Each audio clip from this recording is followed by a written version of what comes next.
Hi everyone, welcome to the Sack Race Reacts. We are reacting to the news that Graham Alexander has been sacked by Salford City of League Two. It's Monday lunchtime afternoon. I'm here with Simon Lillycrap from Empty Seats. Simon, what is going on? Where's this come from? It's classic Salford City, isn't it? It's classic class of 92. When they don't like a decision, they're striving to get success. They make changes. They've got the money to do it. They're not happy with Alexander, and he's gone, hasn't he? It's been very, very quick, kind of out of nowhere. I think they're unbeaten in League Two so far this season, so you would be surprised on the face of it. But I think last season they weren't too happy with him either, and that's probably the reason they want a change of direction. They didn't achieve their goals last season, you'd have to say. And this season, obviously, an unbeaten start, but maybe they should be doing even better. So as you said, they've taken them up to, he took them up to League Two. He's taken them to a EFL trophy final, mid-table last season. And now unbeaten this season, fifth in the league, gone.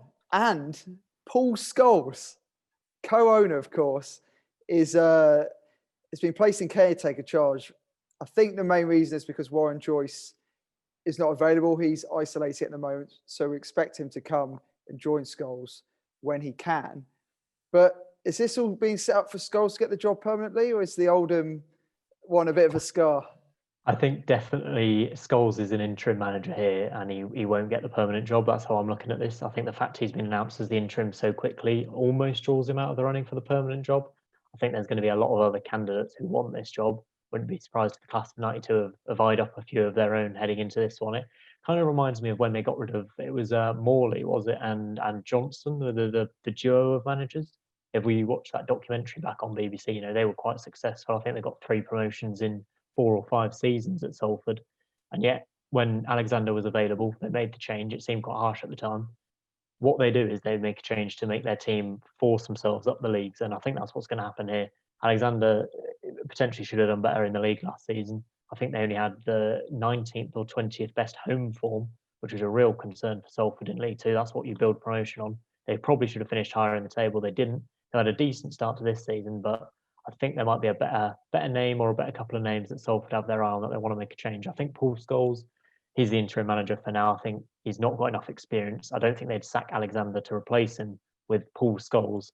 Obviously, Paul Scholes' experience in the past hasn't been great. You mentioned Oldham there. So I think Scholes is definitely an interim manager for now. I think they've got Port Vale this weekend, so I think Scholes might be in charge for that one, which could be a bit of a damaging loss for Salford, is what I'd expect. Port Vale are looking good this season. I'd expect them maybe by next week they'll have a good manager in. Okay, who will that be? The odds are now up on site. We're just going to scroll through them now, and if you can give your thoughts on each name I mentioned. I mean, I would absolutely love this. Roy Keane, the early favourite. He hasn't been in the dugout for about 9 years. Previously led Sunderland up to the Premier League. Didn't do so well with Ipswich. He teased us last year saying he'd come back.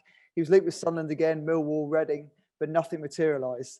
I mean, his pals are running the club, so could he be at Salford now? Roy Keane's more qualified than a lot of them to take that job, isn't he? He's obviously had those managerial experiences. I'm not sure. I really don't know how I feel about that. Obviously, I'd love it to happen. I'd love to see Roy Keane manager in League Two and managing Salford. But has he got the credentials, the top level credentials this Salford board want to get them into League One? I'm not too sure. We've got Paul Scholes next to the runner. We've already touched on him, of course. My pick would be, if they could lure them over, Danny and Nicky Cowley. They love a project. They're out of work at the moment. Of course, it would be stepping down a couple of divisions because we last saw them in the Championship with Huddersfield. Could they be lured over to Salford? Yes, in a word. I think they could. I think at this level, money does play a big part. Salford, we know, have got a lot of that. They've got a lot of backing.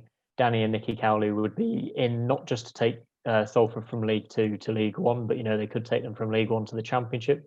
I think if you give them a long-term project like this, you've already mentioned what they did at Lincoln. I think that's a very impressive job they did there. I think they could be tempted, and I like the way you've paired them together there. I think that could make a lot of sense to a lot of people. It's just whether they can drop back down to League Two again, whether they'd fancy that at this stage of their career. Obviously, they managed in the Championship, did a decent job at Huddersfield as well. Whether they want to go back to League Two, I think Salford should only be in League Two for a season, really, shouldn't they? They should be getting promoted this season. I think we all know that with the budget they've spent. Henderson up top, they've spent a lot of money this summer. They should only be in League Two this season. So if the Cowleys fancy League One next season, I think maybe that could happen.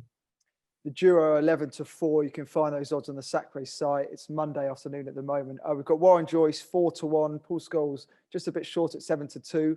Paul Cook 8-1. Steve Cotterill 12-1. I quite like the look of. I don't know what you think about this. Paul Tisdale, the best dressed man in the game at 25-1. Can he return? Do you think he's just opened up a health clinic in Bath? Will he come up north? Yeah, I think Tisdale is that League Two manager with experience in the playoffs. Obviously, he lost 2 or 3 seasons in a row, was it? 3 out of 4 seasons in the playoffs with Exeter. But he's well qualified to manage this team in League Two. He's well qualified to get them promoted. I think, even though he didn't manage it with Exeter. I think you mentioned a couple of other names there. Paul Cook obviously is a massive name. I don't think he'd drop down to League Two though. It's having a bit of what you want, isn't it? It's whether you want a bit of a project with Salford. I'm not sure Cook. I think Cook will get a championship job again in the near future, so I don't think he'd trade that for Salford. But yeah, Tisdale, I think that makes a nice fit. If you can't tempt a Cowley, I think go for it. Tisdale. It's an exciting manager who could get them promoted. And just to finish off, Gary Neville 25-1. Any chance of that happening? He's more likely to go back to Valencia. Cheers, Simon. Cheers, Jack.